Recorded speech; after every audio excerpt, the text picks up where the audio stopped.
One of the main features of globalization of world politics is that it takes a view of theory that helps you understand the world by treating theories as if they're different colored lenses. So to use a simple analogy, if you were to wear yellow sunglasses, the world would look yellow. If you had red tinted sunglasses, the world would look red, and so on.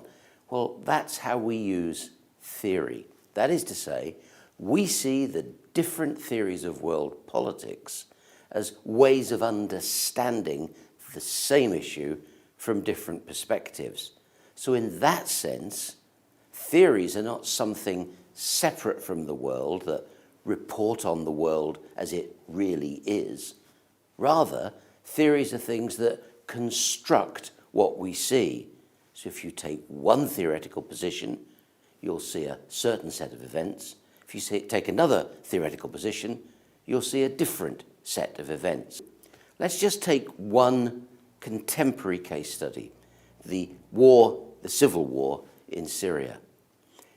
The main theory of international relations, realism, treats the Syrian war in a very simple way.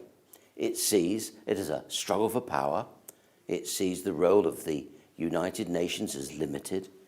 It sees the various great powers competing for how they will effect a change in Syria, the Russians and the Chinese vetoing anything in the United Nations because they don't want the United Nations to intervene in the sovereign affairs of a state. You see the British and the Europeans and the Americans are trying to support the rebels, but being restricted in their ability to do that because they don't have the sheer power, military and political power, to intervene. It would be difficult. So realists see the Syrian conflict in a quite specific way.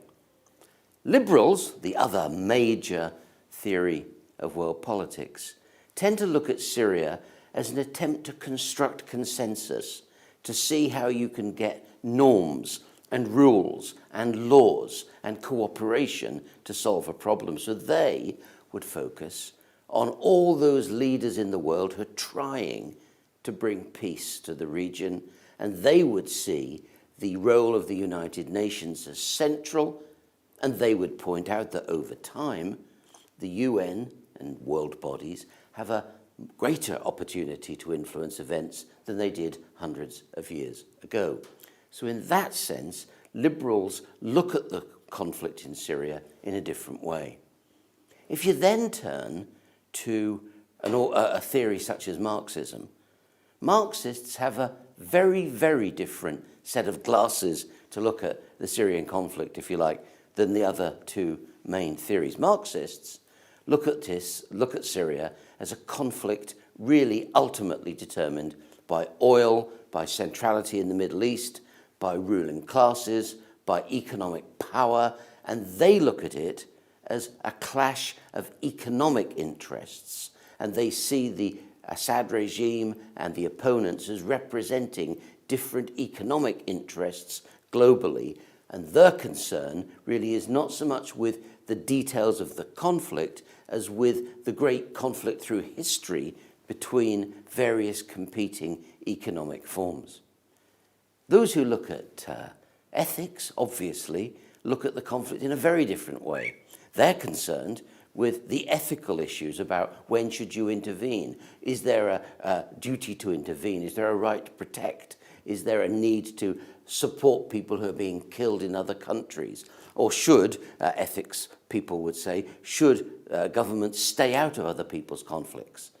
Then you've got post-structural theories and post-colonial theories as well. I won't go into them in detail. The point I want to make is all these different theories look at the same conflict, but look at it in a different way. What it gives the reader the opportunity to do is to look at the information from different perspectives, and therefore we ask the reader to reflect upon the way in which your view about how the world operates colours what you see.